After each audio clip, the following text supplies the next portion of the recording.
So for the last couple of weeks we started a series called Empowered to Prosper. గత కొన్ని వారాలుగా మరి వర్ధిల్లుటకు మరి శక్తి నొందుట అనే ఒక వర్తమానాల్లో మనం వింటూ ఉంటున్నాం. And we've laid a foundation so far. మరి ఇప్పటివరకు మనము దానికి ఆ వాక్యపునకు పునాదిగా మనం వేసి ఉన్నాం. And I began to talk to you about the will of God for our lives regarding or in the area of finances. మరి ఆర్థిక విషయంలో దేవుని యొక్క చిత్తం ఏమై ఉన్నదో మన జీవితాల్లో అందును గూర్చి మనం పునాది వేసి ఉన్నాం. A lot of times there is a lot of confusion regarding this area in the church. అనేక సార్లు ఈ యొక్క ఆర్థిక విషయాల్లో సంఘంలో కొంత ఆందోళన కలిగి ఉంటారు. Now a lot of times that happens because of what we were taught. అది ఎందుకు అలా జరుగుతుందంటే మనం ఏదైతే నేర్చుకుని ఉన్నామో అందును బట్టి ఆ రీతిగా ప్రవర్తిస్తూ ఉంటాం. And sometimes it happens because of what you might have experienced in your life. లేక మీ జీవితాల్లో మీరు ఏదైతే అనుభవించి ఉన్నారో అందును బట్టి ఆ రీతిగా ప్రవర్తిస్తూ ఉంటారు. But it is always very important for us as Christians to always go back to the Word of God and find out the will of God regarding a particular topic. కానీ ఒక క్రైస్తవులుగా మనం అన్ని వేళలా దేవుని యొక్క వాక్యంలో వెళ్ళి ఏ అంశం గురించి అయితే మనం మాట్లాడుతున్నామో అది దేవుని చిత్తం ఏమై ఉందో మనం కనుగొనడం మంచిది. Now last week one of the things I said was that prosperity is the will of God for everyone everywhere. మరి గత వారంలో నేను చెప్పి ఉన్నాను, వర్ధిల్లుట అనేది అన్ని విషయాల్లో అందరికీ ఇది చెందుతుందని నేను చెప్పి ఉన్నాను. Now even though when you hear a statement like that, మరి అలాంటి ఒక మాటలు మీరు వినినప్పుడు there are a lot of people who question it or who have doubts about it or who are uncomfortable with that statement. ఆ మాట వినినప్పుడు చాలా మంది ప్రశ్నిస్తారు, మరి వారు కొద్దిగా అసౌక్యంగా వారు భావిస్తూ ఉంటారు.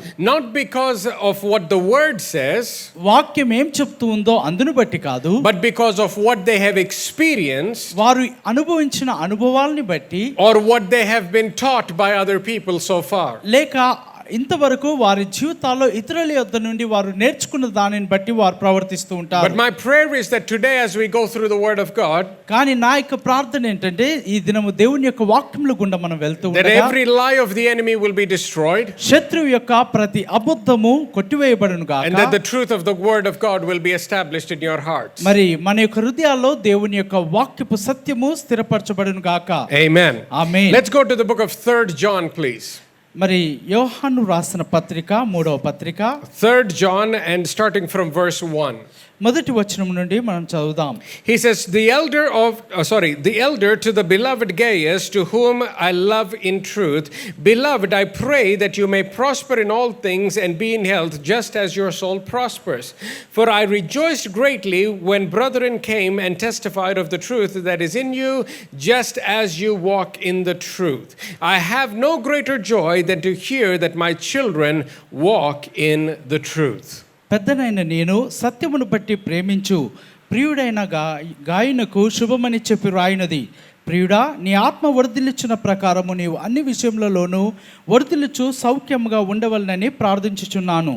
నీవు సత్యమును అనుసరించి నడుచుకొనుచున్నావు గనుక సహోదరులు వచ్చి సత్య ప్రవర్తనను గూర్చి సాక్ష్యము చెప్పగా విని బహుగా సంతోషించితిని. Now, walking in truth is something that is very important and vital to every believer.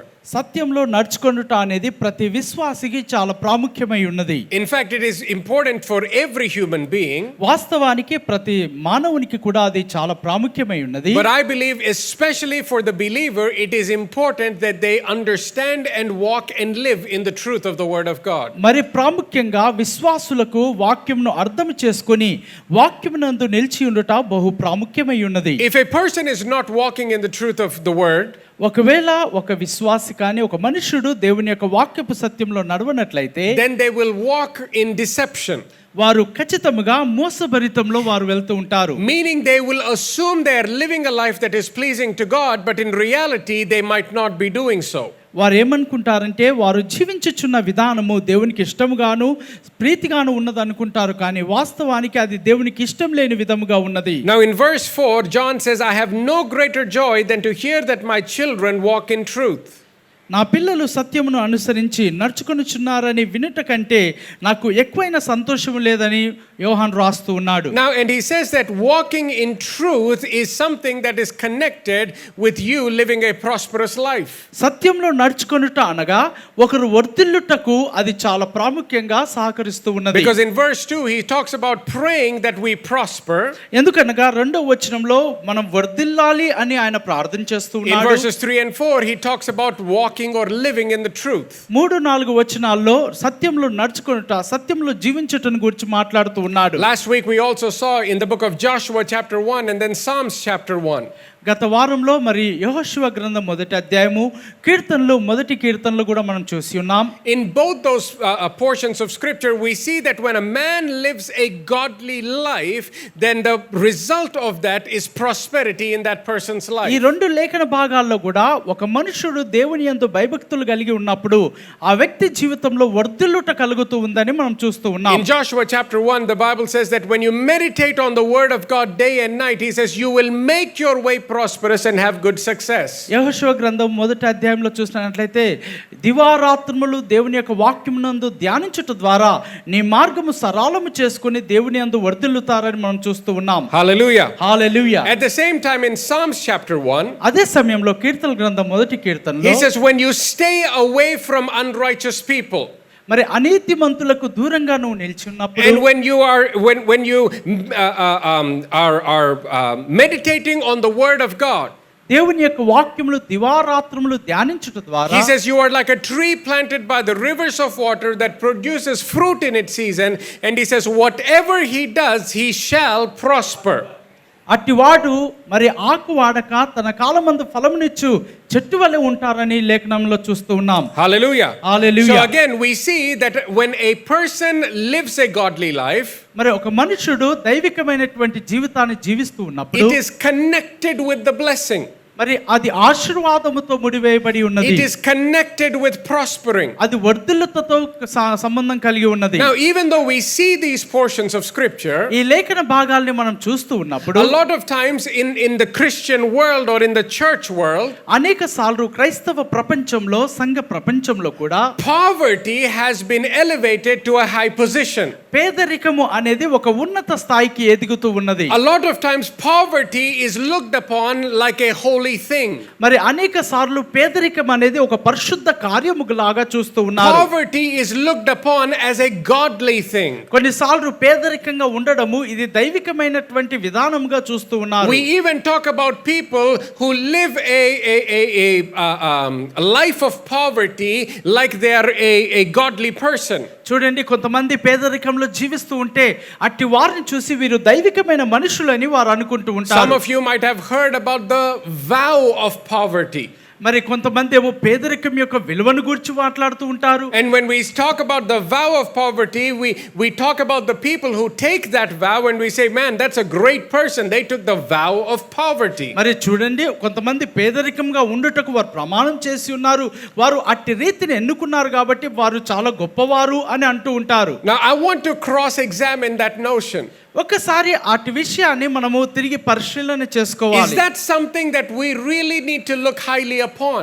వాస్తవానికి మనము ఎంతో ఉన్నతముగా అటు విషయాల్ని కేంద్రీకరిస్తూ గమనించాలి. What does the word of God have to say about poverty and prosperity? పేదరికమును గూర్చి, వర్ధిల్లటను గూర్చి దేవుని యొక్క వాక్యం ఏమి చెప్తూ ఉందో మనం What గమనించాలి. is God's will and mind regarding poverty and prosperity? మరి వర్ధిల్లటను గూర్చి, పేదరికమును గూర్చి దేవుని యొక్క చిత్తం ఏమై ఉన్నదో మనం గమనించాలి. Go with me to Genesis chapter 1, please. ఆదికాండం 1వ అధ్యాయము. Now Genesis chapter 1, starting from verse 26, we've read this several times. అనేక సార్లు ఈ యొక్క లేఖన భాగాన్ని మనం చదివి ఉన్నాం. But I want you to look at certain things in this portion of scripture. ఈ లేఖన భాగంలో కొన్ని విషయాలను మనం గమనిద్దాం. Now let's just jump down to verse 28. 28వ వచనాన్ని మనం చూద్దాం. తెలుగులో చదివేసేయండి. దేవుడు వారిని ఆశీర్వదించెను ఎట్లనగా, మీరు ఫలించి అభివృద్ధి పొంది విస్తరించి భూమిని నిండించి దానిని లోపరుచుకొనుడి, సముద్రపు చేపలను ఆకాశ పక్షులను భూమి మీద ప్రాకు ప్రతి జీవిని ఏలుడని దేవుడు వారితో చెప్పెను. దేవుడు ఇదిగో భూమి మీదనున్న విత్తనములిచ్చు ప్రతి చెట్టును, విత్తనములిచ్చు వృక్షము గల ప్రతి వృక్షమును మీకు ఇచ్చి ఉన్నాను, అవి మీకు ఆహారమగును.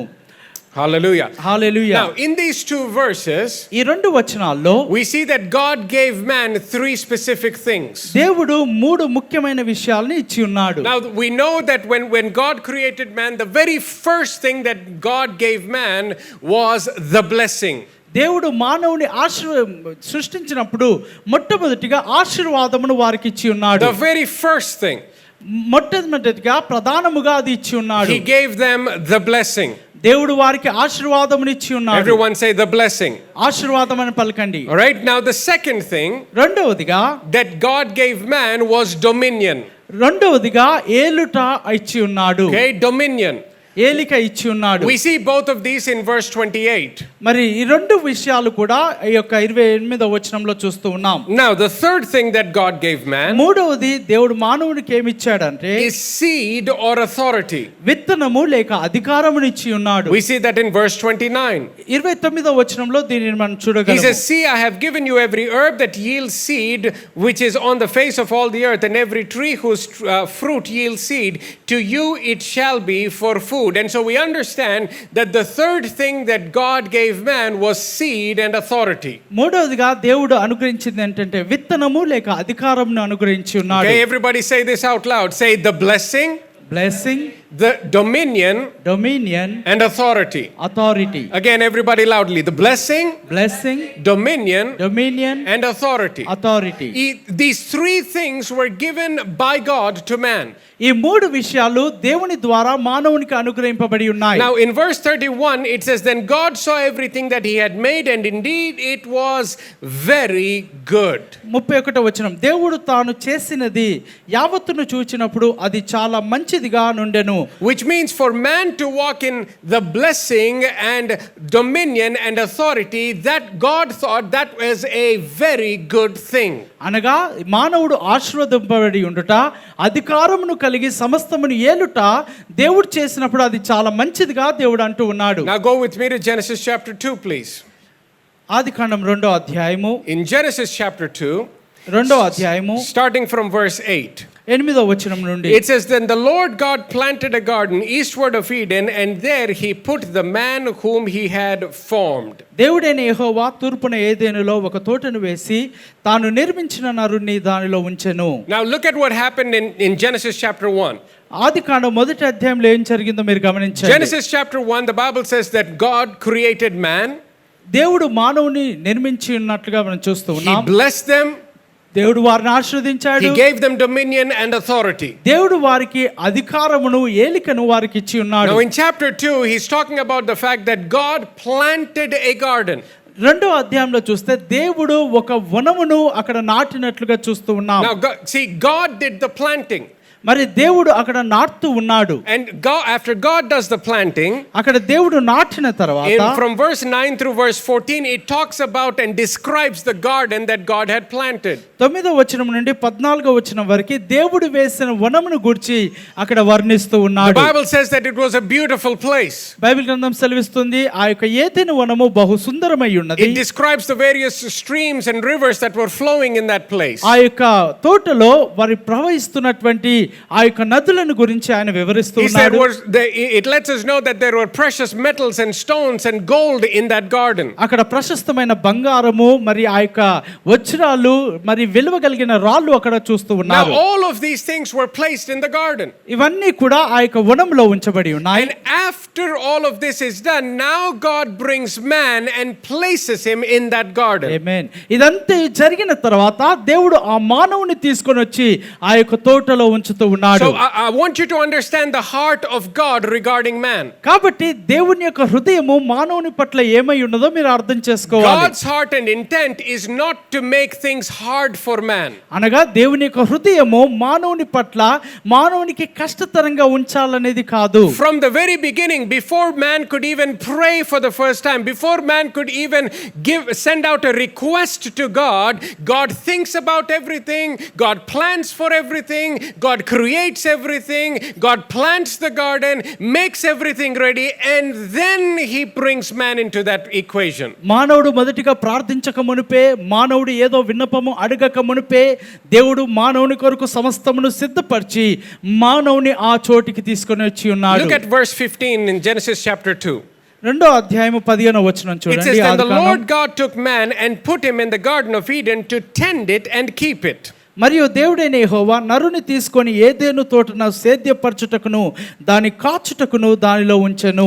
Verse 16 and 17 says, And the Lord God commanded the man, saying, Of every tree of the garden you may freely eat, but of the tree of the knowledge of good and evil you shall not eat, for in the day you will eat of it you shall surely die. 16వ వచనం. మరియు దేవుడైన యెహోవా ఈ తోటలో ఉన్న ప్రతి వృక్షములను నీవు నిర్భయంతరంగా తినవచ్చును, అయితే మంచి చెడ్డలు తెలివినిచ్చు వృక్ష ఫలములను తినకూడదు, నీవు వాటిని తిను దినమున నిశ్చయముగా చచ్చదవని నరుని ఆజ్ఞాపించెను. Now if you continue to read all the way to verse 25, 25వ వచనం వరకు మీరు చదివినట్లయితే you will see the environment in which man was living. మానవుడు ఎట్టి వాతావరణంలో జీవిస్తూ ఉన్నాడో మీరు గమనించవచ్చు. You will see the mind and the heart of God regarding the environment and the condition in which he wants man to thrive and man to live.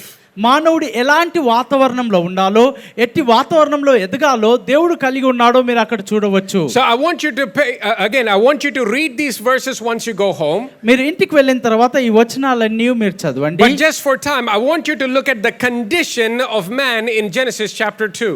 రెండో అధ్యాయంలో మానవుడు ఎట్టి పరిస్థితిలో ఉన్నాడో మీరు గమనించండి. Now when you think about his environment, అతని యొక్క వాతావరణాన్ని మీరు గమనించినప్పుడు we see that it was a lush garden. మరి అది ఎంతో సుఖసౌఖ్యమైనటువంటి సుఖవంతమైనటువంటి తోటగా అక్కడ ఉన్నది. That was the environment in which he was living. అట్టి వాతావరణంలో ఈ మానవుడు జీవిస్తూ Now ఉన్నాడు. when you think about the lifestyle of man, ఆ మానవుని యొక్క జీవన శైలిని మీరు చూసినప్పుడు we know that he was living in the very presence of God. మరి దేవుని యొక్క సన్నిధిలో అతడు జీవిస్తూ ఉన్నాడు. He was walking in the wisdom of God. దేవుని యొక్క జ్ఞానమునందు ఆయన నడుచుకుంటూ Because ఉన్నాడు. in chapter 2 it says, the Bible says that it was Adam who named every creature. ఎందుకనగా రెండో అధ్యాయంలో చూసినట్లయితే ప్రతి పశువులకు జంతువులకు పేర్లు పెట్టింది ఆదామే అని చూడవచ్చు. And that requires wisdom. మరి వాటి పేర్లు పెట్టాలంటే ఎంతో జ్ఞానము కావాలి So he కదా. was walking in wisdom. కాబట్టి ఆదాము దేవుని యొక్క జ్ఞానం నందు నడుస్తూ ఉన్నాడు. We know that he was also walking in abundance. మరి ఆయన సమృద్ధిలో ఆయన నడుస్తూ ఉన్నాడు. There was no lack whatsoever. Whatever he needed, it was readily available. ఆయనకు ఏది కావాల్సినను అది అక్కడ అందుబాటులో ఉన్నది. ఆయనకు ఎలాంటి కొదవ కానీ లేమి కానీ లేదు. So when it comes to lifestyle, he was enjoying the presence of God, walking in wisdom and living in abundance. జీవన శైలిలోనికి వస్తున్నట్లయితే దేవుని యొక్క జ్ఞానమునందును మరి సమృద్ధి అందును ఆయన జీవిస్తూ ఉన్నాడు. Thirdly, relationships. మూడవదిగా సంబంధాల్లో We know that he had a great relationship with God. ఆదాము దేవునితో మంచి సంబంధమును కలిగి ఉన్నాడు. And also he was just given a woman. మరి అలాగునే మరి సహకారిగా అవ్వను ఆదాముకు అనుగ్రహించి There ఉన్నారు. was no strife in that relationship. మరి అలాంటి యొక్క సంబంధంలో ఎలాంటి దుఃఖం లేదు. There was no arguments in the relationship. వారిలో వాగ్వాదనలు లేవు. They were cleaving to one another. వారు ఒకరినొకరు అత్తుకొని జీవిస్తూ ఉంటున్నారు. And then finally, the fourth thing is the condition of his soul. నాలుగవది వారి యొక్క ఆత్మ యొక్క పరిస్థితి. There is no shame. అక్కడ మరి సిగ్గు లేదు. No insecurity. వారికి అవమానము కానీ No fear or any bondage of no fear or any bondage of the soul. వారిలో భయము కానీ ఎలాంటి ఆటంకము బంధకము వారికి లేదు. And so that was the condition in which man was living. అలాంటి యొక్క పరిస్థితుల్లో మానవుడు జీవిస్తూ ఉన్నాడు. Now please understand this. మరి ఈ మాటలు మీరు గమనించండి. This was what God intended for humanity from the very beginning and for all time. ఆరంభం నుండి మానవాళి పట్ల దేవుడు కలిగి ఉన్న ప్రణాళిక ఇది. అంతేకాదండి, ఎల్లవేళలా మానవుడు ఈ రీతికి జీవించాలనేదే దేవుని యొక్క కోరిక అయి ఉన్నది. This is how God wanted human beings to live. ఈ రీతిగా మానవుడు జీవించాలనేదే దేవుని యొక్క కోరిక That's అయి the ఉన్నది. kind of environment. అట్టి వాతావరణంలో జీవించాలని That's the kind కోరుకుంటున్నారు. of position God wants us to have. అలాంటి స్థాయిలో మానవుడు జీవించాలని దేవుడు కోరుకున్నాడు. Now this is God's original intent. ఇది దేవుని యొక్క మూలమైన ఆలోచన అయి ఉన్నది. Again, please remember, this was not done because Adam asked God for it. ఏదో ఆదాము ప్రభువా నాకు ఇది దయచేయమని అడిగినందుకు దేవుడు ఆ రీతిగా చేయలేదు. This was done by God because it was God's idea to do it. ఇది మానవుడి పట్ల దేవుని యొక్క ఆలోచన విధానమై ఉన్నది గనుకనే దేవుడు ఆ రీతిగా చేసి ఉన్నాడు. Amen. Amen. Now going back to verse 16 and 17, we see that God gives them a command or a promise.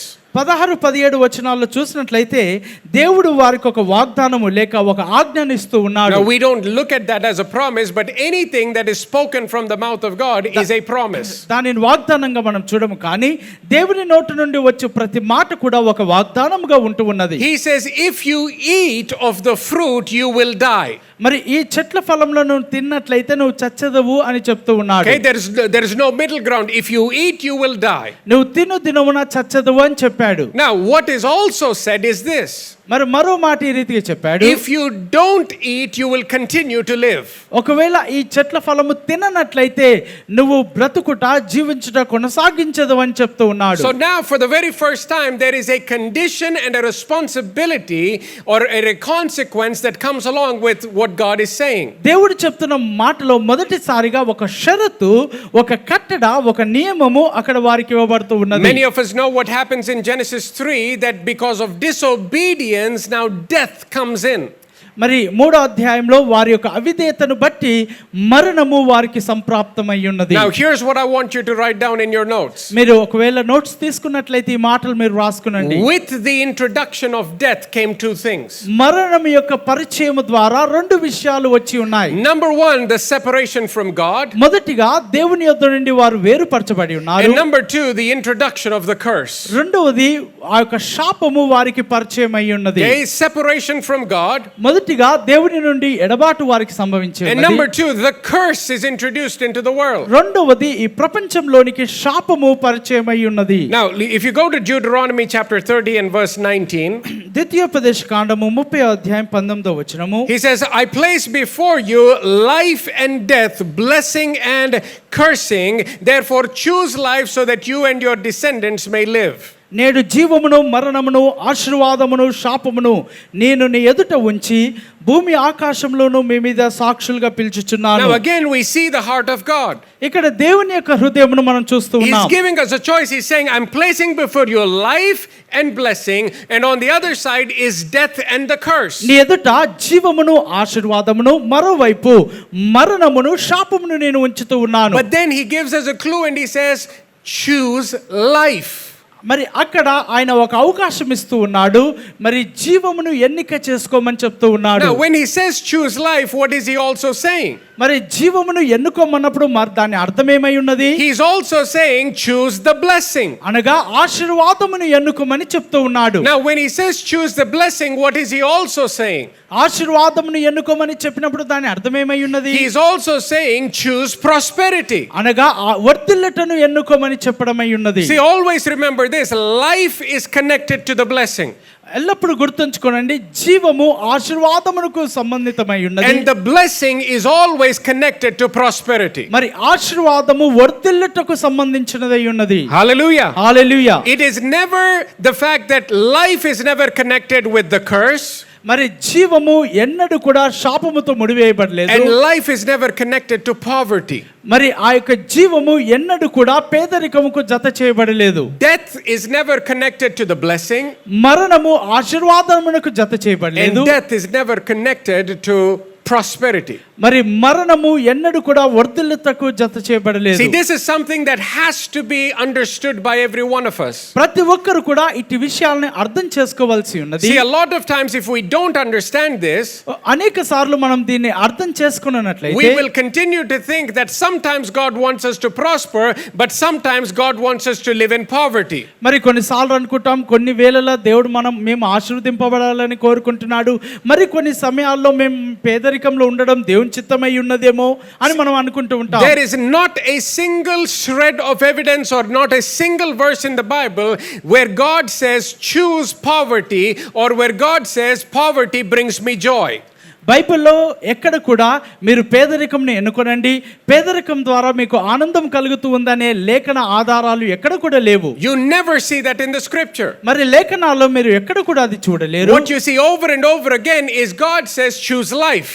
మరలా మీరు ఏం చూడగలరంటే జీవమును ఎన్నుకోమని చెప్పడం చూస్తారు. What you see over and over again is where there is life, there is the blessing. మరి ఎక్కడైతే జీవము ఉన్నదో అక్కడ ఆశీర్వాదము ఉన్నదని గమనించగలరు. What you see over and over again is when a person has the blessing of God upon their life, they prosper. మరి దేవుని యొక్క ఆశీర్వాదం ఒక మానవుని పైన ఉన్నప్పుడు అతడు వర్ధిల్లుట మీరు చూస్తారని We చెప్తూ see ఉన్నారు. that over and over and over again in Scripture. లేఖనాల్లో మరలా వాటినే మనం చూడగలము. And even though we see that in the Scripture, లేఖనాల్లో వాటిని చూచినప్పటికీ somehow as the church we have gotten used to the fact that yes, you can be blessed and stay poor. మరి కొన్నిసార్లు మనకి ఏం అలవాటు అయిపోయిందంటే ఆశీర్వదింపబడి కూడా పేదరికంలో ఉండడం మనకి ఇష్టమవుతూ ఉన్నది. ఇష్టము కాదు, ఉండడము ఓకే అనుకుంటాం. అదే పర్వాలేదులే అనుకుంటాం. అర్థమవుతుందా? You think that I can be blessed and continue to live in poverty, and you think that is the will of God. మరి ఆశీర్వదింపబడి కూడా పేదరికంలో ఉండడం దేవుని చిత్తమై ఉన్నదేమో అనుకుంటారు. And a lot of Christians think I just have to adjust to the fact that I live a poor life. మరి చాలా మంది అనుకుంటారు ఈ రీతిగా పేదరికంలో ఉండటంలో నేను సరిపెట్టుకోవాలేమో రాజీపడాలేమో అనుకుంటారు. Remember the condition of man in Genesis chapter 2. మరి ఆదికాండం 2వ అధ్యాయంలో మానవుని యొక్క పరిస్థితిని మీరు There గమనించండి. was absolutely nothing missing in his life. వారి జీవితాల్లో ఏది కూడా లేమీ లేదు, ఏది కూడా తప్పిపోలేదు. He was prospering spiritually. ఆత్మీయంగా వారు వర్ధిల్లుతూ ఉన్నారు. He was prospering in his relationships. వారు సంబంధాల్లో వర్ధిల్లుతూ ఉన్నారు. He was prospering in his soul. వారు ఆత్మీయందు వర్ధిల్లుతూ Every ఉన్నారు. area of his life he was prospering. వారి జీవన ప్రతి కోణంలో కూడా వారు వర్ధిల్లుతూ He ఉన్నారు. was prospering in his body. There was no sickness or disease. వారి శరీరంలో రోగమే కానీ అనారోగ్యమే కానీ లేదు, వారు వర్ధిల్లుతూ ఉన్నారు. Materially he was prospering because all that he needed was readily available for him. మరి ఆయన తనకి కావాల్సిన ప్రతిది కూడా వారికి అందుబాటులో ఉంది. Now in Genesis chapter 3, ఆదికాండం 3వ అధ్యాయము we see that once the disobedience comes into the picture, the curse also comes into the picture. అవిధేయత ఒక్కసారి రంగం మీదకి వచ్చినప్పుడు అక్కడ శాపము కూడా రంగం మీదకి వచ్చి Now ఉన్నది. 5 results of disobedience and the curse or death. అవిధేయత లేక మరణం వచ్చుట ద్వారా 5 కారణాలు ఉన్నాయి. 5 results of వాటి యొక్క ప్రతిఫలాలు 5 ఉన్నాయి. Okay, and if you're taking notes, write this down. The first one is spiritual poverty. మొదటిది ఆత్మీయమైనటువంటి పేదరికము. Once disobedience came in, అవిధేయత ఒక్కసారి వచ్చినప్పుడు man began to experience spiritual poverty. మానవుడు ఆత్మీయమైన పేదరికము అనుభవించడం ప్రారంభించాడు. Secondly, he began to experience soul poverty. రెండవదిగా మరి ఈ యొక్క వారి యొక్క ప్రాణము లేక ఆత్మీయ పేదరికంలో వారు జీవిస్తూ ఉన్నారు. Thirdly, relational poverty. మూడవది సంబంధాల్లో పేదరికం వస్తూ ఉన్నది. Relational poverty. మరి సంబంధాల్లో వారికి పేదరికం వస్తూ ఉన్నది. Number 4, physical poverty. నాలుగవది భౌతికమైన పేదరికము. Physical poverty. భౌతికమైనటువంటి పేదరికము. And number 5, material poverty. ఐదవది వస్తు రూపేణలో పేదరికము. Material poverty. వస్తు రూపేణలో పేదరికము. Now, firstly, I said spiritual poverty, and that means loss of the life of God. ఆత్మీయమైనటువంటి పేదరికము అనగా దేవుని యొక్క జీవమును వారు పోగొట్టుకుంటూ ఉన్నారు. They no longer had the relationship with God like they had before. వారు మునుపు కలిగి ఉన్నట్లుగా దేవునితో సంబంధాన్ని వారు కలిగి They ఉండట్లేదు. no longer enjoyed the life of God like they did before. వారు మునుపు దేవుని యొక్క జీవమును ఆనందించినట్లుగా వారు When ఆనందించట్లేదు. it comes to their soul, వారి యొక్క ప్రాణమునకు ఆత్మకు వచ్చినప్పుడు now they are experiencing shame, rejection, insecurity, and fear and guilt. వారు అవమానమును, తృణీకరణను, కాపుదల లేనటువంటి జీవితమును, భయమును, మరి ఆ యొక్క దోషిగా వారు భావిస్తూ ఉన్నారు. When it talks about Adam and Eve, the Bible said that they were naked and unashamed. వారు దిగంబరులయ్యుండి కూడా వాడు సిగ్గుపడని వారుగా వారు ఉన్నారు. But after disobedience, వారు అవిధేయతను చూసిన తర్వాత now all of a sudden shame comes into their life. వారిలో ఆ యొక్క సిగ్గు తత్వము వారిలోనికి వచ్చి ఉన్నది. Insecurity comes into their life. They hide from God. వారిలో భద్రత లేనిది వారికి వచ్చి దేవునికి దూరంగా వెళ్ళి వారు దాక్కుంటూ ఉన్నారు. Now they fear God and they run away from God. వారు ఇప్పుడు దేవుని యందు భయపడి దేవుని యొద్ద నుండి వారు పారిపోతూ Now ఉన్నారు. they're experiencing guilt in their life. ఇప్పుడు వారు దోషులుగా వారు భావిస్తూ ఉన్నారు. When it comes to relational poverty, మరి సంబంధాల యొక్క పేదరికంలో we వచ్చినప్పుడు know that before disobedience, man was enjoying a great relationship with God and a great relationship with the woman. అవిధేయత రాకమునుపు దేవునితోనూ ఆ స్త్రీతోనూ వారు మంచి సంబంధాన్ని కలిగి ఉన్నాడు ఆదాము. But now the Bible says that they are going to fight for dominion over each other. ఇప్పుడు ఒకరి పట్ల ఒకరు అధికారమును కలిగి ఉండుటకు వారు గొడవ పడుతూ Now, ఉన్నారు, పోరాడుతూ man was ఉన్నారు. going to fight one another. మరి ఆ పురుషుడు స్త్రీతోను, స్త్రీ పురుషునితోను వారు గొడవ పడుతూ He ఉన్నారు. no longer had a relationship with God. ఇక ఎంత మాత్రమును దేవునితో వారు సంబంధాన్ని కలిగి ఉండట్లేదు. See, we see the effects because as Adam and Eve have children, the first one kills the second one. ఆదాము అవ్వలకు పిల్లలు పుట్టిన తర్వాత పెద్దవాడు చిన్నవాణిని చంపివేసి As a ఉన్నాడు. result of the curse, now relationships are broken. మరి ఈ యొక్క శాపముకు ప్రతిఫలముగా సంబంధాలు విరిగిపోతూ ఉన్నాయి. Number 4, physical poverty. నాలుగవది భౌతికమైనటువంటి పేదరికము. Before the disobedience, there was health in their bodies. మరి ఆ అవిధేయతకు మునుపు వారి శరీరాల్లో ఆరోగ్యము ఉన్నది. Now there is sickness and disease. ఇప్పుడు అనారోగ్యము, బాధ, నొప్పి వారి లోపల ఉంటూ There ఉన్నది. is pain and there is eventual breakdown of the body. వారిలో నొప్పి, ఎంతో బాధ, శరీరము దినదినము క్షీణించిపోతూ ఉన్నది. Only after disobedience is the woman, God tells women that she will have to go through pain to give birth to a child. అవిధేయత తర్వాతనే స్త్రీ ప్రసవ వేదన అధికమవుతున్నట్లుగా చూస్తూ ఉంటున్నాం. And then number 5, the material poverty. ఐదవదిగా వస్తు యొక్క పేదరికము. He says you will struggle, you will sweat, and the ground will not yield. మరి మీరు కష్టపడాలి, చెమటను ఓడ్చాలి, ఆ యొక్క నేలను సేద్యపరచబడదు. Now please understand that this was not part of God's plan. ఇది దేవుని యొక్క చిత్తంలో భాగము కాదండి. This was the result of disobedience. అవిధేయతకు యొక్క ప్రతిఫలముగా This is the result of the curse. ఇది శాపం యొక్క ప్రతిఫలమై ఉన్నది. Now here is the danger. ఇక్కడ ఒక అపాయము ఉన్నది, As గమనించండి. Christians, క్రైస్తవులుగా because we don't focus on the word of God, దేవుని యొక్క వాక్యమునందు కేంద్రీకరించట్లేదు కాబట్టి, because we don't focus on God's original intent, మరి దేవుని యొక్క మూలమైన చిత్తము, ఆయన యొక్క ఇష్టం పైన మనం ఆధారపడట్లేదు we have కాబట్టి gotten to a place where we believe that these things are normal things that every human being, including a Christian, has to experience. మరి ఇట్టి విషయాలు ప్రతి మానవుడు క్రైస్తవునితో సహా అనుభవించవలసి ఉన్నది అని మనం ఆలోచిస్తూ ఉంటాం. We think that going through these things are normal. ఇలాంటి పరిస్థితుల గుండా వెళ్ళడం సామాన్యమేనండి అనుకుంటారు. And the devil has caused us to believe that we should adjust to these things in life. సాతానుడు మనకి ఏమని సంబోధిస్తూ ఉన్నాడంటే ఇట్టి విషయాల్లో మనం రాజీ పడుతూ ఉండాలని బోధిస్తూ ఉన్నాడు. But however, these things came into this world as a result of the curse. మరి ఇట్టి విషయాలు శాపమునకు ప్రతిఫలముగా ఈ లోకానికి వచ్చి ఉన్నాయి. Now what does the Bible say about the work of Jesus? Bible గ్రంథము యేసుక్రీస్తు యొక్క పనిని గురించి ఏం చెప్తూ ఉన్నది? Jesus came to redeem us from the curse. యేసుక్రీస్తు శాపము నుండి మనల్ని విమోచించుటకు వచ్చి ఉన్నాడు. Hallelujah. Hallelujah. He came to redeem us ఆయన మనల్ని విమోచించుటకు వచ్చి ఉన్నాడు. from the curse.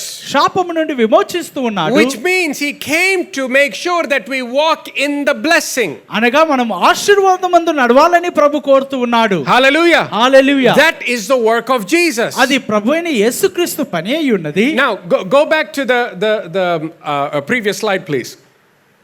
Now when I talk about I can go to any church in the world and I can say Jesus came so that you can have life with God. మరి ఏ సంఘానికైనా వెళ్ళండి, యేసుక్రీస్తు మీరు జీవము పొందాలని కోరుకుంటూ ఉన్నాడు, అందుకు వచ్చాడని చెప్పినప్పుడు then everybody will clap and everyone will agree with that. అందరూ చప్పట్లు కొట్టి అవును ఆమేన్ అని వారు చెప్తూ ఉంటారు. I can go anywhere in the world and I can preach and say God wants to make sure that you don't live in rejection, you don't have to feel shame or guilt before God, and everyone will clap and agree for that. ఓ ప్రభువైన యేసుక్రీస్తు మన కొరకు వచ్చి ఉన్నాడు గనుక ఇక మీరు ఎంత మాత్రమును అవమానంలో తృణీకరణలో జీవించవద్దు అన్నప్పుడు అందరూ చప్పట్లు కొట్టి దేవునికి మహిమపరుస్తూ ఉంటారు.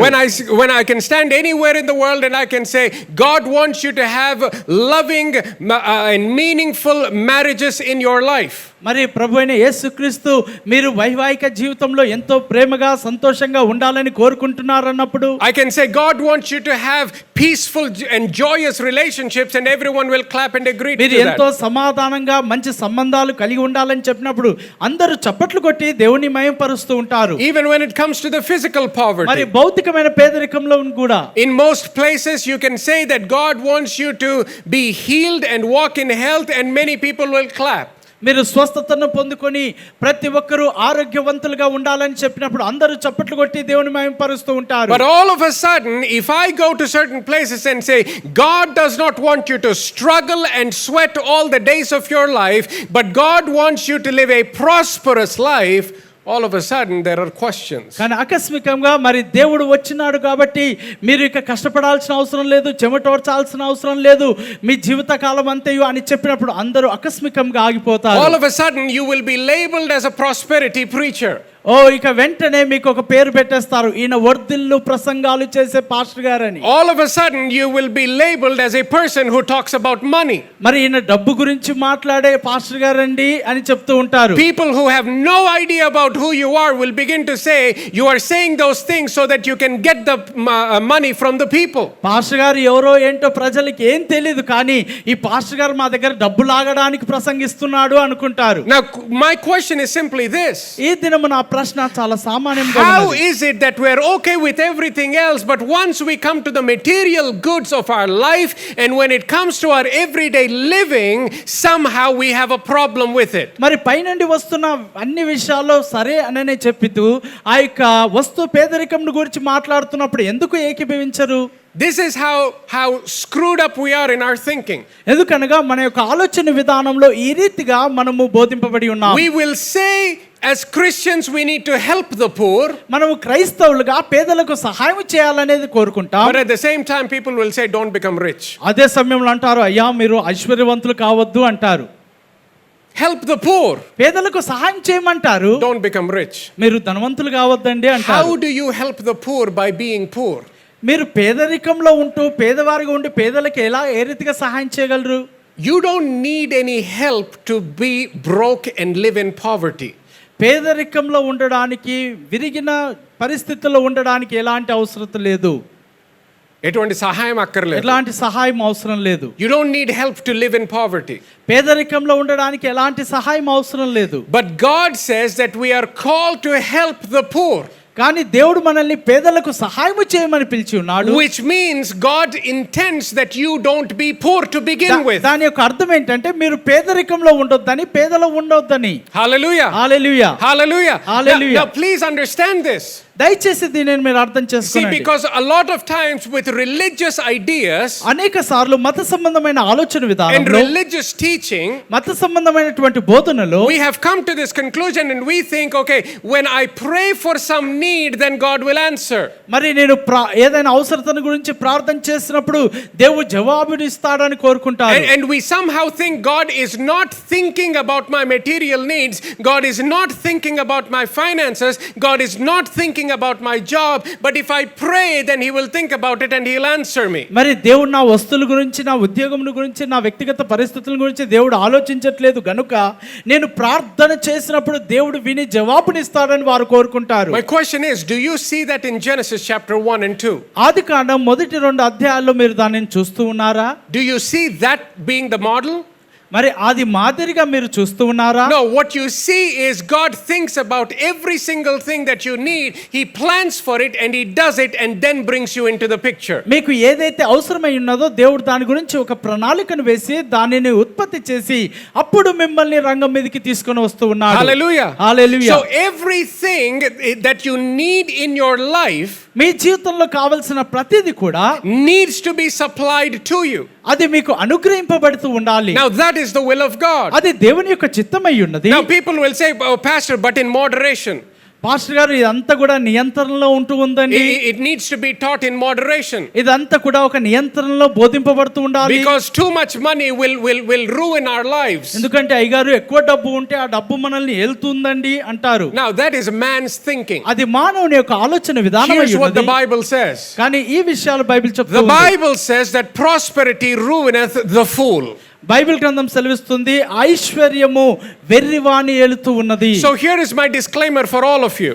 మీ అందరికి ఒక నేను ప్రకటిస్తూ ఉన్నాను. If you think you are a fool, then yes, prosperity is a bad idea for you. ఒకవేళ మీరు వెర్రివారిగా ఉన్నట్లయితే ఐశ్వర్యము మిమ్మల్ని ఏలుతూ ఉన్నది. But if you believe who you are in Christ Jesus, then prosperity is the will of God for you. క్రీస్తు యేసునందు మీరు ఏమై ఉన్నారో గనుక మీరు ఎరిగి ఉన్నట్లయితే ఐశ్వర్యవంతులుగా ఉండుట దేవుని చిత్తమై ఉన్నది. People will say, Pastor, how can you say prosperity is the will of God for everyone everywhere? అయ్యో పాస్టర్ గారు అన్ని వేళలా అందరూ ఐశ్వర్యవంతులుగా ఉండడం దేవుని చిత్తమని ఏ రీతిగా మీరు There are చెప్తారు? so many poor Christians. ఓ అనేక మంది క్రైస్తవులు పేదరికంలో జీవిస్తూ So ఉన్నారు. many poor countries all around the world. ఓ ప్రపంచంలో అనేక క్రైస్తవ దేశాలు పేద దేశాలుగా ఉంటూ ఉన్నాయి. Millions of people living in utter poverty right now. ఓ అనేక మంది కోట్లాది ప్రజలు వారు పేదరికంలో జీవిస్తూ ఉన్నారు. So how can you say that's the will of God? ఓ పాస్టర్ గారు మీరు ఇది దేవుని చిత్తమని ఎలాగూ మీరు How can you say చెప్పగలుగుతున్నారు? God wants all of them to prosper? ఓ అందరూ కూడా వర్ధిల్లాలని మీరు ఎలాగూ చెప్పగలుగుతున్నారు? Well, let me ask you a question. మిమ్మల్ని ఒక ప్రశ్న వేస్తాను. Is it God's will that everyone be saved? మరి ప్రతి ఒక్కరూ రక్షింపబడి ఉండుట దేవుని చిత్తమై ఉన్నదా? Yes. అవునండి. If you say yes to that, then why is not every person saved? మరి ఒకవేళ అది వాస్తవము కరెక్టే అంటే మరి ఎందుకు ప్రతి ఒక్కరూ రక్షింపబడలేదు? If you believe every marriage should be happy and joy filled. మరి ప్రతి వివాహము కూడా సంతోషవంతంగా సుఖ సౌఖ్యంగా ఉండాలని How కోరుకున్నట్లయితే many of you believe that is God's will for every marriage? మరి ప్రతి వివాహమునకు దేవుని చిత్తం ఆ రీతిగా ఉన్నదని నమ్మిన వారు చేతండి. Okay?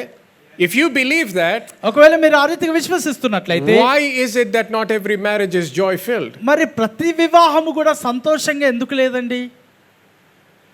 Do you believe God wants us to walk in health and healing? మనము ఆరోగ్యవంతులుగా సుఖ సౌఖ్యంగా ఉండాలనేది దేవుని చిత్తమని మీరు నమ్మినట్లయితే Why is not everyone healed? ఎందుకు ప్రతి ఒక్కరూ స్వస్థతను పొందుకోవట్లేదు? A human experience does not negate the word of God. మానవుని యొక్క అనుభవాలు దేవుని యొక్క వాక్యమును గూర్చి తీర్పు తీర్చట్లేదు. Hallelujah. Hallelujah. A human experience does not change the will of God. మానవుని యొక్క అనుభవాలు మానవుని యొక్క తీర్మానాలు దేవుని యొక్క చిత్తమును మార్చట్లేదు. Everything might fail, but the word of God stands forever. ప్రతి ఒక్కది కూడా తప్పిపోతూ ఉండవచ్చును, గతించిపోవచ్చును, కానీ దేవుని యొక్క వాక్యము నిరంతరము నిలుచున్నదై ఉన్నది. Your experience can fail, my experience can fail, but his word stands forever. నీ యొక్క అనుభవాలు నా యొక్క అనుభవాలు తప్పిపోవచ్చునేమో, కానీ దేవుని యొక్క మాట ఎల్లప్పుడూ నిలుస్తూ ఉన్నది. Just because you did not experience healing in your life does not mean it is not God's will. నీ జీవితంలో నువ్వు స్వస్థతను అనుభవించలేదంటే స్వస్థత పొందకుండా ఉండటం దేవుని చిత్తమని కాదు. Just because I did not experience prosperity in my life does not mean it is not God's will. నా జీవితంలో నేను వర్ధిల్లటను అనుభవించలేదంటే అది దేవుని చిత్తమని కాదు. The job of a Christian or the responsibility of a Christian is not to live their life based on other people's experiences, but it is their responsibility to live their life based on what the word says. ఒక క్రైస్తవుని యొక్క పని ఏంటంటే ఇతరుల అనుభవాల్లో ఇతరుల యొక్క తీర్మానాల పైన ఆధారపడి జీవించడం కాదు, కానీ ఒక నిజ క్రైస్తవుడు దేవుని యొక్క వాక్యం పైన ఆధారపడి జీవిస్తూ ఉండాలి. Hallelujah. Hallelujah. Now go back to 3rd John, please. యోహాను రాసిన 3వ పత్రిక 3rd John, యోహాను verse రాసిన 2. 3వ పత్రిక 3rd John and verse 2. 2వ వచనము. It says, Beloved, I pray that you may prosper in all things and be in health just as your soul prospers. ప్రియుడా, నీ ఆత్మ వర్ధిల్లుచున్న ప్రకారము నీవు అన్ని విషయములలోనూ వర్ధిల్లుచు సౌఖ్యముగా ఉండవలనని ప్రార్థించుచున్నాను. Now, I want you to understand, he is writing to Christians. ఆయన క్రైస్తవులకు రాస్తూ ఉన్నాడు. He is writing to Christians and he is saying this. ఆయన క్రైస్తవులకు రాస్తూ ఈ మాట చెప్తూ ఉన్నాడు. He is saying that I pray above all things that you may prosper in all things and be in health. మరి నీవు అన్ని విషయములలోనూ వర్ధిల్లుచు సౌఖ్యముగా ఉండవాలని ప్రార్థించుచున్నాను. Now think about the 5 areas of poverty that man began to experience because of disobedience. మానవుడు అవిధేయతను బట్టి 5 విషయాల్లో ఆయన అనుభవిస్తున్న విషయాల గురించి ఆలోచించండి. 5 different areas of poverty. If I can have that on the screen, please. పేదరికంలో 5 కోణాల్లో 5 పరిస్థితుల్లో ఒకసారి చూడండి. And every one of those areas is covered in this particular verse. ఈ వచనంలో ఆ 5 కోణాలు కూడా ఇక్కడ కప్పబడి ఉంటున్నాయి. The next slide, guys. The first one, he says, we know that he is writing to the people that are Christians. క్రైస్తవులైనటువంటి వారికి ఈ లేఖను రాస్తూ ఉన్నాడు. So which means that spiritual poverty or spiritual death was dealt with. మరి ఆత్మీయమైనటువంటి పేదరికము, ఆత్మీయ మరణము that was already taken care of. మరి దాని గురించి శ్రద్ధ వహించి ఉన్నారు. Because they're already saved. మరి ఎందుకనగా వారు రక్షింపబడి ఉన్నారు. He's writing to people that are saved. రక్షింపబడినటువంటి వారికి ఆయన వ్రాస్తూ ఉన్నాడు. He's saying, I pray that you prosper in all things. అన్ని విషయాల్లో మీరు వర్ధిల్లాలని రాస్తూ Now, ఉంటున్నాడు. if he says he wants you to prosper in all things, that takes care of your material poverty. మీరు అన్ని విషయాల్లో వర్ధిల్లుట అనగా ఆర్థిక యొక్క వస్తు రూపంలో పేదరికంలో కూడా వర్ధిల్లాలని. Okay, so he takes care of that area. మరి ఆ యొక్క కోణంలో కూడా ఆయన చూస్తూ ఉన్నాడు. Then he says, and be in health. మరి ఆరోగ్యవంతులుగా సౌఖ్యంగా ఉండాలని He's saying, కోరుతున్నాడు. I'm praying that you be in health. మీరు సౌఖ్యంగా ఉండాలని ఆరోగ్యవంతులుగా ఉండాలని ప్రార్థిస్తున్నాడు. Which takes care of the physical poverty. అనగా ఆ యొక్క భౌతికమైన పేదరికము కూడా తీసివేయబడి ఉన్నది. Then he says, just as your soul prospers. మీరు ఆత్మలో వర్ధిల్లుచున్న ప్రకారము. Which takes care of your soul poverty and relational poverty. అనగా ఆత్మీయ పేదరికము సంబంధాల పేదరికము కూడా తీసివేయబడి So when ఉన్నది. John is writing to Christians, this is what he's saying. మరి యోహాను క్రైస్తవులకు రాస్తూ ఈ మాటలు చెప్తూ ఉన్నాడు. What he's saying is, we understand that disobedience brought the curse. మీరు అర్థం చేసుకోవాలి, అవిధేయత శాపమును తీసుకొని వచ్చి ఉన్నది. And through disobedience and the curse, we are experiencing poverty in different areas of our life. అవిధేయత ద్వారా శాపం వచ్చి ఉన్నది. శాపమును బట్టి ప్రతి కోణంలో కూడా మానవుడు బాధపడుతూ He ఉన్నాడు. says we are experiencing poverty in our relationships. అయ్యో మా సంబంధాల్లో మేము ఎంతో పేదరికంగా అనుభవిస్తూ ఉన్నాం. There are people that are experiencing poverty in their relationship with God. మరి అనేక మంది దేవునితో సంబంధాల్లో వారు పేదలుగా ఉంటూ ఉన్నారు. Poverty in their physical bodies. వారు భౌతికమైనటువంటి అనారోగ్యంతో బాధపడుతూ పేదలుగా ఉంటూ And ఉన్నారు. then finally poverty in their material goods or finances as well. వస్తు రూపంలో అనగా ఆర్థిక వనరుల్లో కూడా వారు పేదలుగా ఉంటూ ఉన్నారు. Now John is writing and this is what he's saying. మరి యోహాను రాస్తూ ఈ మాటలు చెప్తూ ఉన్నాడు. I pray above all things మరి అన్ని విషయాల్లో నేను ప్రార్థన చేస్తూ ఉన్నాను. that you experience the life Jesus came to give you. యేసుక్రీస్తు మీకు ఇచ్చుటకు వచ్చినటువంటి ఆ జీవము మీరు అనుభవించాలని కోరుతూ ఉన్నాడు. That's what he is praying. అదే ఆయన ప్రార్థన చేస్తూ What ఉన్నాడు. he is saying is this. ఆయన ఈ మాటలు చెప్తూ ఉన్నాడు. The disobedience of Adam brought the curse. ఆదాము యొక్క అవిధేయత వలన శాపము వచ్చి ఉన్నది. But the obedience of the Son of the living God brings the blessing. జీవము కలిగిన దేవుని యొక్క కుమారుని యొక్క విధేయత ఆశీర్వాదమును తీసుకొస్తూ And ఉన్నది. he's saying, I am praying for you. నేను మీ కొరకు ప్రార్థిస్తూ ఉన్నాను అంటున్నాడు. That blessing be experienced in your life. ఆ యొక్క ఆశీర్వాదము మీ జీవితాల్లో మీరు అనుభవించాలని. He's saying, I am praying for you earnestly. నేను మరి నిజముగా మీ కొరకు ప్రార్థన That చేస్తూ in ఉన్నాను. all areas of your life, మీ జీవితంలో ప్రతి కోణంలో కూడా that you prosper. మీరు వర్ధిల్లాలని కోరుతూ He's ఉన్నాను. not praying that because he has a great idea. ఆయన గొప్ప ఆలోచన కలిగి ఉన్నాడని రాయట్లేదు. He is not praying that because he loves the people more than God loves ఆయన them. ప్రజల్ని దేవుని కంటే ఎక్కువగా ప్రేమిస్తున్నాడని ప్రార్థన He చేయట్లేదు. is praying that prayer because that's the reason why Jesus came into this world. ఆయన ఎందుకు ఆటి ప్రార్థన చేస్తున్నాడంటే అందు కారణముగానే ప్రభు అయిన యేసుక్రీస్తు ఈ లోకానికి వచ్చి ఉన్నాడు. That's why John 10:10 Jesus says, I have come that you may have life and that you may have it more abundantly. అందుకనే ప్రభు అయిన యేసుక్రీస్తు యోహాను సువార్త 10:10 అంటూ ఉన్నాడు, నేను మీకు జీవము కలుగుటకును అది సమృద్ధిగా ఇచ్చుటకు నేను వచ్చి ఉన్నాను When అంటున్నాడు. Jesus says, I have come to give you life, యేసుక్రీస్తు అంటూ ఉన్నాడు, నేను మీకు జీవమునిచ్చుటకు వచ్చి he ఉన్నాను. is saying, I've come to give you the blessing. నేను మీకు ఆశీర్వాదమునిచ్చుటకు వచ్చి ఉన్నాను. When he says, I've come to give you life, నేను మీకు జీవమునిచ్చుటకు వచ్చి ఉన్నాను he అనగా says, and he is saying, I've come to give you prosperity. నేను మిమ్మల్ని వర్ధిల్లింప చేయుటకు వచ్చి ఉన్నాను. Prosperity in your relationship with God. దేవునితో ఉన్న సంబంధాల్లో మీరు వర్ధిల్లాలని కోరుతున్నాను. Prosperity in your relationship with other human beings. మరి ఇతర మానవుల్లో మీ సంబంధాలు వర్ధిల్లు ఉండాలని కోరుతున్నాను. Prosperity in your soul so that you can never live another day of your life feeling unashamed or with guilt or anxiety or fear in your life. మీ ప్రాణ ఆత్మలో మీరు ఏదో అవమానముతోనో ఏదో దోషులుగానో మీరు ఉండాలని కాక మీరు వర్ధిల్లాలని కోరుతూ He ఉన్నారు. says prosperity of the physical body so that you can live in supernatural divine health and healing. ఆమేన్. ఈ యొక్క శరీరంలో భౌతికమైనటువంటి శరీరంలో ఆరోగ్యముతోను స్వస్థతతోను మీరు అనుభవిస్తూ వర్ధిల్లాలని కోరుతూ ఉన్నారు. And finally he says, I've come to give you life so that you will live a prosperous life. చివరిగా నేను మీకు జీవము కలుగుటకు వచ్చి ఉన్నాను, వర్ధిల్లు యొక్క జీవమును మీరు అనుభవించాలి. A life where you are not having to think of every single need.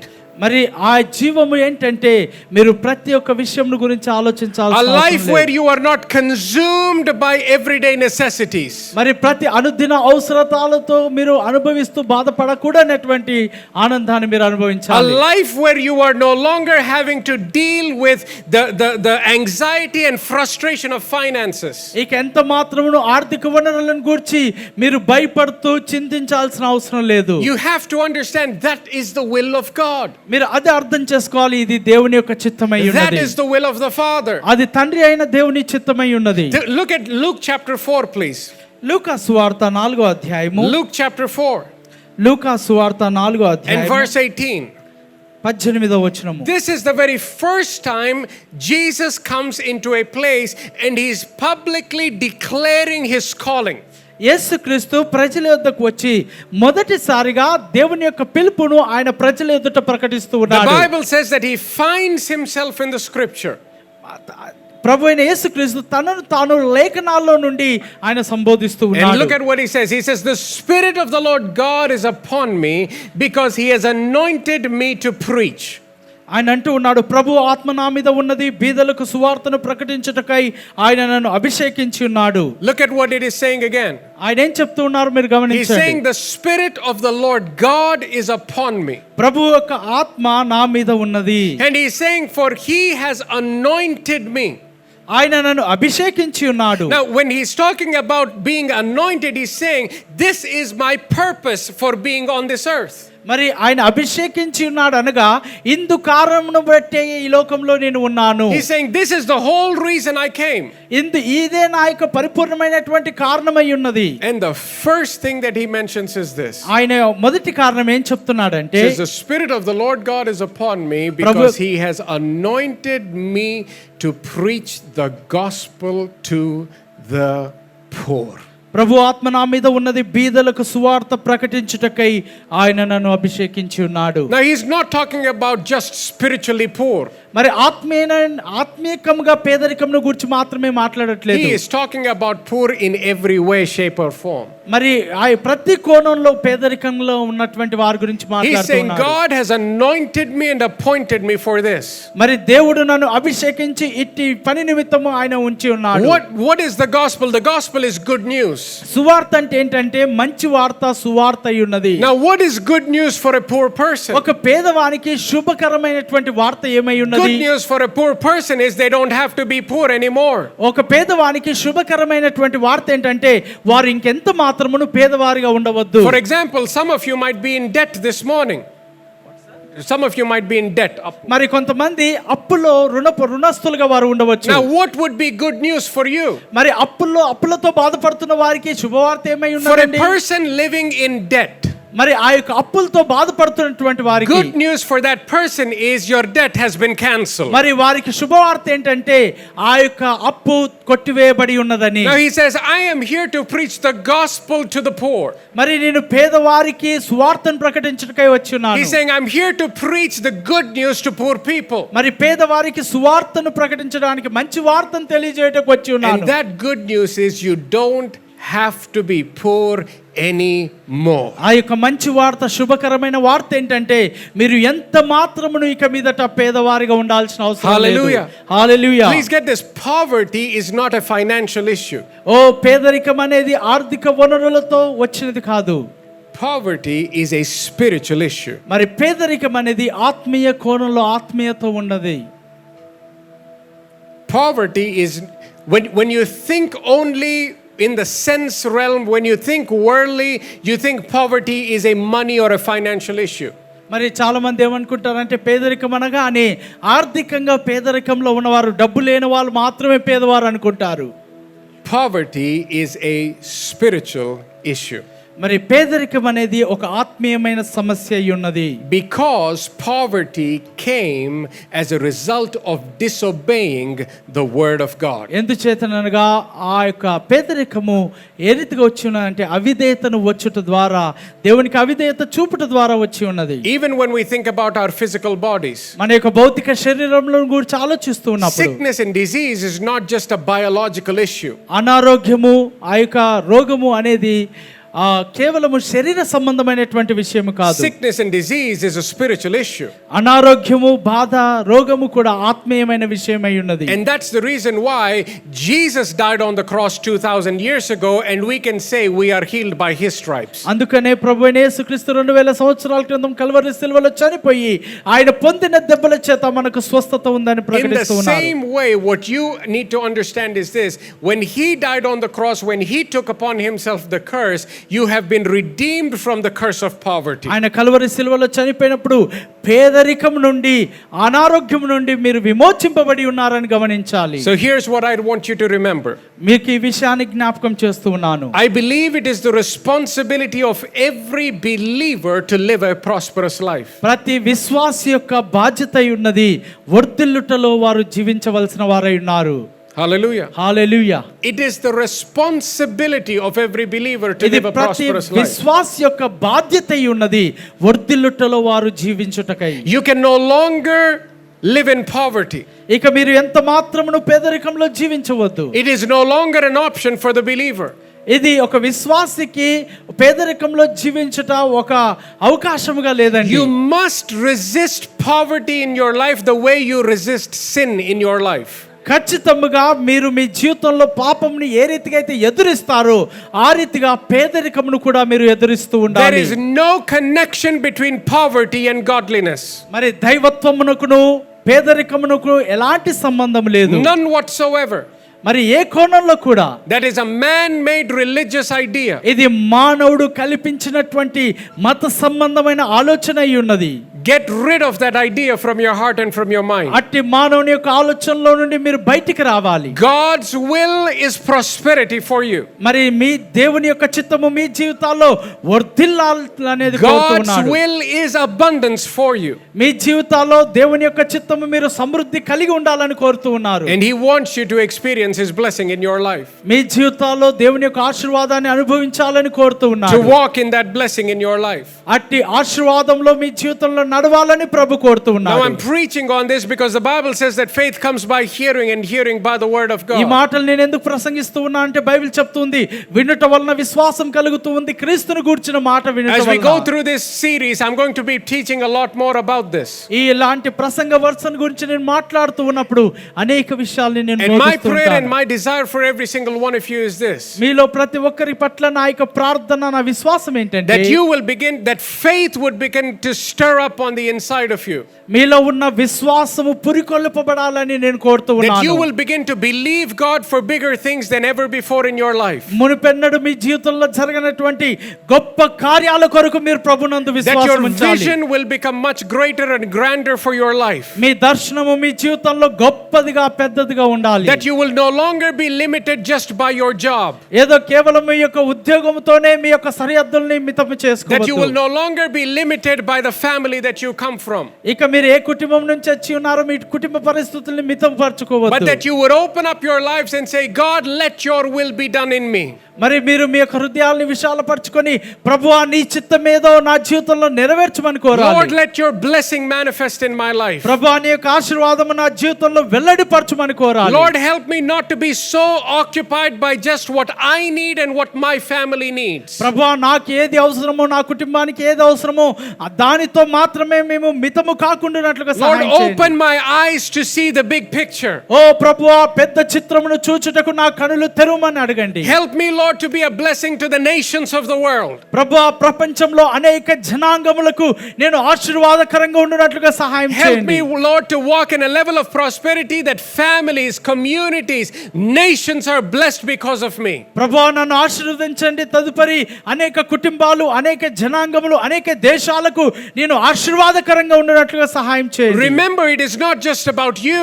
ఇది కేవలం నిన్ను కోసము నిన్ను బట్టి కాదు. When God blessed Abraham, he said, I want to bless you to be a blessing to the nations of the world. దేవుడు అబ్రహామును దీవించినప్పుడు అబ్రహాము కుటుంబం మట్టుకే కాదు, కానీ అబ్రహామును అనేక జనములకు ఆయన ఆశీర్వాదకరంగా In the ఉంచున్నాడు. beginning, when God blessed Adam, he said, through you, everyone else is going to be blessed. ఆదామును దీవించినప్పుడు ఆదాము ద్వారా అనేకులను ఆయన ఆశీర్వదించున్నాడు. That's always the will of God. అది దేవుని యొక్క చిత్తమై ఉన్నది. In Deuteronomy, when he says, choose life, ద్వితీయోపదేశ కాండంలోని జీవమును he ఎన్నుకొనమన్నప్పుడు says, choose life so that you and your descendants may live. నీవును నీ తరము వారు నీ సంతతి వారు జీవించినట్లుగా జీవమును In ఎన్నుకోమంటూ other words, ఉన్నాడు. he's saying, choose life so that you and your descendants will prosper. జీవమును ఎందుకు ఎన్నుకోమన్నాడు అనగా నీవును నీ సంతతి వారు వర్ధిల్లున్నట్లుగా My ఎన్నుకోమన్నాడు. prayer is that today there are certain things that have been rooted into your heart. మరి ఈ దినము కొన్ని విషయాలు నీ యొక్క జీవితంలో నాటబడాలని నేను కోరుతూ ఉన్నాను. That you will never, ever మరి be నీవు okay with poverty again in your life. ఎన్నడు పేదరికముతో నువ్వు రాజుపడి సర్ది పెట్టుకోవద్దు. Never thinking that it will please God. అది పేదరికం వలన దేవుడు సంతోషపడతాడని నువ్వు అనుకోవద్దు. Never thinking that that is God's will for your life. అయ్యో నేను పేదరికంలోనే ఉండాలి, ఐశ్వర్యవంతులుగా ఉండడం దేవుని చిత్తం కాదేమో అని మీరు అనుకోవద్దు. That is a lie from the enemy. అది శత్రువు నుండి వచ్చి ఒక అబద్ధమై ఉన్నది. And God doesn't want you to live a life. నువ్వు ఎంత మాత్రం నువ్వు పేదరికంలో ఉండడం దేవుని చిత్తము కాదు. God wants you to live in the truth. నీవు సత్యంలో జీవించాలని ప్రభు కోరుతూ And ఉన్నాడు. the truth is ఆ సత్యం ఏంటంటే that God wants you to prosper. నీవు వర్ధిల్లాలనేదే దేవుని యొక్క చిత్తమై Prosper ఉన్నది. in every area of your life, నీ జీవితంలో ప్రతి కోణంలో కూడా, and that includes the area of finances. అది ఆర్థిక వనరులలో కూడా, ఆర్థిక విషయాల్లో కూడా. Amen. ఆమేన్.